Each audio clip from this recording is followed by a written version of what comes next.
À la question d'aujourd'hui, Jean-Pierre, qui est chrétien aujourd'hui? D'où vient le thème que nous avons pour aujourd'hui? Eh bien, Gaston, je ne sais pas si tu connais la revue R&D, cette revue qu'on retrouve là particulièrement, je pense, dans toutes les caisses populaires du Québec. Eh bien, dans l'édition du mois de mars de l'année dernière, c'était justement le thème qui était abordé et qui était développé dans cette revue. Le thème, donc, qui est chrétien aujourd'hui? Il faut dire que la revue R&D a souvent de très bons thèmes, répond souvent à de très, très bonnes questions. Et je pense que cette question, elle était très pertinente. Il faut vraiment se poser honnêtement cette question dans notre société post-chrétienne. Est-ce que tu crois que la revue répondait à cette question d'une manière véridique et objective? Ben, à mon sens, pas vraiment, parce que comme c'est une revue religieuse, en réalité, il fallait s'attendre à ce que la réponse donnée trouve ses racines beaucoup plus dans la tradition religieuse que dans la révélation biblique.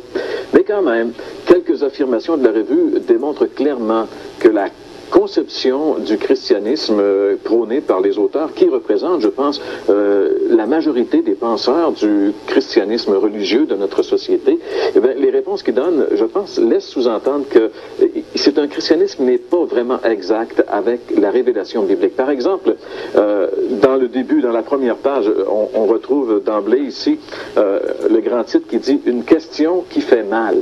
Une question qui fait mal. Ça fait quand même un peu spécial, une telle affirmation. C'est assez étonnant venant d'une religion qui, pendant des années, a affirmé avoir le monopole de la vérité, puisqu'on disait hors de l'Église, point de salut. Quelques années plus tard, cette même religion fait une revue et dit, ben là, si on se demande qui est chrétien, c'est une question qui nous fait mal. Ben, je pense que si on dit ça, c'est parce qu'on prévoit que la réponse est assez évidente. À la page 1, toujours de cette même revue, l'expression « ceux qui essaient d'être chrétiens ». On voit ça ici dans un petit carré, « ceux qui essaient d'être chrétiens ». Alors cette expression trahit encore une fois une méconnaissance totale du vrai christianisme. Une telle expression laisse supposer qu'on peut devenir chrétien à force d'effort, ce qui est tout à fait opposé à la révélation biblique qui affirme qu'on devient chrétien uniquement sur la base de la grâce de Dieu et non sur nos propres œuvres. Et ça, j'aimerais que justement on puisse lire un texte qui est très clair là-dessus. Bien sûr, cette vérité, elle est à travers toutes les Écritures. Mais par exemple, il y a un texte noir sur blanc qui le définit. Dans l'Épître aux Éphésiens, l'Épître de Paul aux Éphésiens, au chapitre 2, les versets 8 et 9, on lit ceci. « Car c'est par la grâce que vous êtes sauvés, par le moyen de la foi, et cela ne vient pas de vous. C'est le don de Dieu. Ce n'est point par les œuvres, afin que personne ne se glorifie. » Alors, c'est très clair, et cette affirmation biblique est très, très claire. En réalité, c'est pas par nos œuvres. On peut pas essayer de devenir chrétien en faisant des efforts. La Bible dit que c'est pas comme ça qu'on devient chrétien. Alors, lorsqu'on affirme cela dans la revue, je vois qu'on est sur une fausse piste. On va développer un aspect religieux du christianisme qui va encore fausser la vérité. Une autre affirmation révélatrice de l'article, par exemple, c'est entre autres, on dit « On ne se presse pas aux portes pour proclamer qu'on est chrétien ». On dit ça dans l'article. Bien, du point de vue biblique, si on ne se presse pas aux portes pour proclamer qu'on est chrétien, c'est tout simplement parce qu'on n'est pas chrétien du tout. Quand on est chrétien, on veut le dire. On ne peut pas garder ça pour nous. D'ailleurs, le Seigneur Jésus a été assez catégorique à cet effet. Dans l'Évangile selon Matthieu, au chapitre 10, entre autres, il a déclaré ceci, et ça c'est étonnant justement. Il a dit, c'est pourquoi quiconque se déclarera publiquement pour moi, je me déclarerai moi aussi pour lui devant mon Père qui est dans les cieux. Mais quiconque me reniera devant les hommes, je le renierai aussi devant mon Père qui est dans les cieux. Ce sont les paroles même du Seigneur Jésus-Christ. Il dit, celui qui me reniera devant les hommes, je le renierai devant mon Père. Donc le Seigneur s'attend à ce que ceux qui se réclament de lui puissent ouvertement le dire, ne pas garder ça pour eux, justement se presser aux portes pour le dire. Il y a plusieurs autres affirmations de ce genre dans l'article qui démontrent, hors de tout doute, qu'on ne peut pas s'attendre à une bonne réponse à cette bonne question dans cette revue. Donc, Jean-Pierre, à la question qui est chrétien aujourd'hui, la revue R&D ne donne pas vraiment la bonne réponse. Bien, si on part du point de vue religieux, on pourrait dire oui, qu'elle donne une bonne réponse, mais si on se place vraiment du point de vue biblique, je pense qu'on est obligé de dire non, elle ne donne pas une bonne réponse. J'aimerais juste faire une citation ici de l'article. On dit, on imagine les connaître, c'est-à-dire les critères pour devenir chrétien, mais la tradition risque ici de nous induire en erreur. Spontanément, on se dit que pour appartenir au groupe des chrétiens, il faut y entrer. Or, cela se fait par le baptême.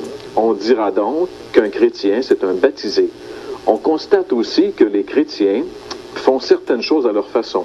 Quand ils se marient, ils échangent leur consentement au pied de l'autel. Et quand l'un d'eux vient à mourir, ils lui font des funérailles à l'église. De là à conclure qu'un chrétien, c'est quelqu'un qui a été baptisé ou qui s'est marié à l'église et qui veut avoir des funérailles religieuses, il n'y a qu'un pas. Et je pense que une expression comme celle-là nous démontre justement que on est complètement faussé dans notre compréhension du christianisme. Est-ce qu'on devrait conclure, Jean-Pierre, que les auteurs de l'article étaient de mauvaise foi? Ah, ça, je le crois pas, Gaston. Je pense que les gens qui ont écrit cet article-là, qui ont écrit l'article de la revue, je crois que c'est des gens qui étaient intègres, à mon sens. Je crois pas qu'ils étaient de mauvaise foi. Et même, j'ai l'impression que ça doit être assez difficile pour eux d'accepter de se mettre face à soi-même comme ils l'ont fait. Ils ont quand même été, je pense, assez honnêtes pour regarder en face la situation. Et cela les a amenés à effleurer la bonne réponse à leur interrogation. Par exemple, toujours à la page 2, on dit ceci: comme quoi, ce n'est pas la pratique religieuse qui est première dans le christianisme. Ce qui est premier, ce qui change tout, c'est de croire que Jésus est celui qui dit la vérité sur l'homme. L'auteur de l'article a été assez honnête au point d'aborder de front l'erreur fondamentale de la religion qui fait du christianisme justement une religion. Et je pourrais vous citer encore bien sûr beaucoup d'autres choses qui seraient intéressantes, mais je pense que le temps est quand même assez comprimé aujourd'hui à l'émission. Mais ceux qui voudraient aller plus loin, vous pourrez toujours vous procurer l'article et vérifier. On a vu que la religion ne peut donner qu'une mauvaise réponse à cette question, mais selon la Bible, qui est chrétien aujourd'hui? Bien là, on va justement laisser la Bible répondre à la question. Selon la Bible, un chrétien, c'est quelqu'un qui est devenu une personne complètement nouvelle par la foi en Jésus. C'est de cette façon que le Nouveau Testament nous présente le vrai christianisme. Par exemple, quand Jésus a rencontré un des hommes les plus religieux de son époque, il lui a fait une déclaration vraiment étonnante. Dans l'Évangile selon Jean, au chapitre 3 et au verset 3, nous lisons cette déclaration de Jésus. Il dit, en vérité, je te le dis, si un homme ne naît de nouveau, il ne peut voir le royaume de Dieu. Cette affirmation, le Seigneur Jésus-Christ l'a fait à un homme qui s'appelait Nicodème. Cet homme était vraiment un homme important en Israël. Et malgré ses connaissances théologiques, malgré son rang social honorable, toutes ses bonnes œuvres religieuses, malgré tout cela, il était en dehors du royaume de Dieu. Et Jésus, cette nuit-là, lui a révélé le secret pour y entrer. Naître de nouveau. Devenir quelqu'un de nouveau par la foi en lui. On pourrait aussi citer, à titre d'exemple, par exemple, la transformation radicale d'un jeune rabbin juif, un extrémiste religieux du nom de Saul de Tarse, qui va être totalement transformé par sa rencontre avec le Christ. Il va devenir le grand apôtre Paul, celui qui a écrit 13 épîtres dans le Nouveau Testament, celui qui a écrit à lui seul presque la moitié du Nouveau Testament, celui qui a le plus fait souffrir les chrétiens. Eh bien, c'est celui qui va devenir celui qui va le plus souffrir pour Jésus. Parce qu'il a rencontré le Christ sur la route de Damas, il est devenu un vrai chrétien et sa vie a pris une toute nouvelle dimension, une toute nouvelle direction. On pourrait aussi parler de Simon, le fils de Jonas, ce pêcheur illettré de la Galilée, qui va être complètement transformé également par sa rencontre avec le Christ. Il va devenir l'apôtre Pierre, un orateur fougueux qui va amener des milliers de personnes à la foi en Christ. Selon le Nouveau Testament, il est impossible d'être chrétien sans avoir été radicalement transformé par le Christ ressuscité. Il y a plein d'exemples au Nouveau Testament d'hommes et de femmes transformés par la foi en Christ. Et il affirme aussi cette vérité par des déclarations qui sont vraiment sans aucun équivoque. Par exemple, lisons ensemble ce que l'apôtre Paul lui-même, qui a vécu l'expérience de la nouvelle naissance, nous dit dans la deuxième lettre qu'il écrit aux Corinthiens, chapitre 5 et le verset 17. Il dit, si quelqu'un est en Christ, il est une nouvelle création. Les choses anciennes sont passées, voici maintenant, toutes choses sont devenues nouvelles. Voilà ce que l'apôtre Paul déclare. Si quelqu'un est en Jésus-Christ, c'est ça être chrétien. Si quelqu'un est chrétien, il est devenu une nouvelle création. Les choses anciennes sont passées, voici maintenant, toutes choses sont devenues nouvelles pour lui. Maintenant, il vit pour un autre. Avant, il vivait pour lui de manière égoïste. Maintenant, il vit pour le Christ. Sa vie a pris une nouvelle dimension. Et on pourrait aussi citer un autre passage de l'apôtre Paul qu'il écrit à l'épître aux Galates, au chapitre 6 et au verset 15, où il dit ceci: « Car ce n'est rien d'être circoncis ou incirconcis. Ce qui est quelque chose, c'est d'être une nouvelle création. » Et on pourrait paraphraser en disant simplement, ce n'est rien que d'être catholique, protestant ou ce que vous voudrez. Ce qui est important, c'est d'être une nouvelle création en Jésus-Christ. C'est ça qui est important. Ce changement-là n'a rien à voir avec une religion extérieure. C'est un changement intérieur, un changement radical du cœur que seul Dieu peut opérer. Dieu seul peut transformer un cœur qui est Dieu, un cœur qui aime le péché, qui aime le mal. Seul Dieu peut changer ce cœur-là qui va se mettre maintenant à aimer Dieu et à détester le mal. Ça, c'est pas de la religion. La religion peut essayer de mettre un vernis sur l'homme, peut changer un peu l'extérieur, mais ne peut jamais changer l'intérieur. Et aussi longtemps que l'intérieur n'est pas changé, aucune religion pourra faire un homme nouveau. Dans l'Épître aux Hébreux, justement, au chapitre 10, on lit cette grande vérité dans les versets 16 à 18. Il dit, parlant justement de la nouvelle alliance, l'alliance que Jésus a conclue en son sang à la croix, lorsqu'il la compare avec l'ancienne alliance du Sinaï, l'alliance de la loi, voici ce que l'auteur des Hébreux dit: « Voici l'alliance que je ferai avec eux après ces jours-là, dit le Seigneur, je mettrai mes lois dans leur cœur, je les écrirai dans leur esprit, et il ajoute, et je ne me souviendrai plus de leurs péchés ni de leurs iniquités. » Il dit, je mettrai mes lois dans leur cœur. Voilà la grande transformation que Jésus fait lorsque quelqu'un vient à lui. Il change son cœur. Cette transformation, même si elle est intérieure, bien sûr, a une répercussion sur la façon de vivre de tous les jours. Une vraie conversion est perceptible de manière très évidente. Un vrai chrétien, c'est quelqu'un qui est différent des autres. On avait dit d'un fermier, justement, un fermier bourru qui s'était converti et qui était devenu chrétien, que même ses vaches avaient réalisé qu'il était devenu chrétien.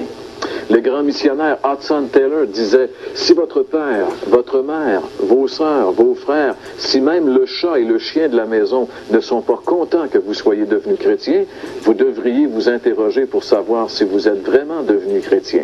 Il y a peut-être un peu d'exagération, mais quand même, il faut qu'il y ait un changement évident. Oui, mes amis, c'est cela, être chrétien. C'est avoir été totalement transformé par la puissance du Seigneur Jésus-Christ ressuscité.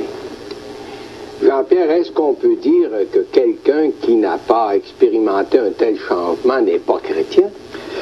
Absolument, absolument, Gaston. Et cela est tellement sérieux, car beaucoup de personnes croient être chrétiens sur la base fausse de la religion, parce qu'ils ont été baptisés, ils ont été confirmés, ils se sont mariés à l'Église, et qu'ils espèrent avoir justement des funérailles à l'Église, comme on l'a vu dans l'article. Ils pensent que ça fait d'eux des chrétiens.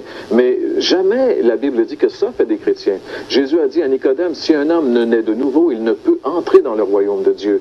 Si tu n'as pas été radicalement transformé par le Seigneur Jésus-Christ, tu n'es pas chrétien. C'est pas moi qui le dis, c'est la Bible.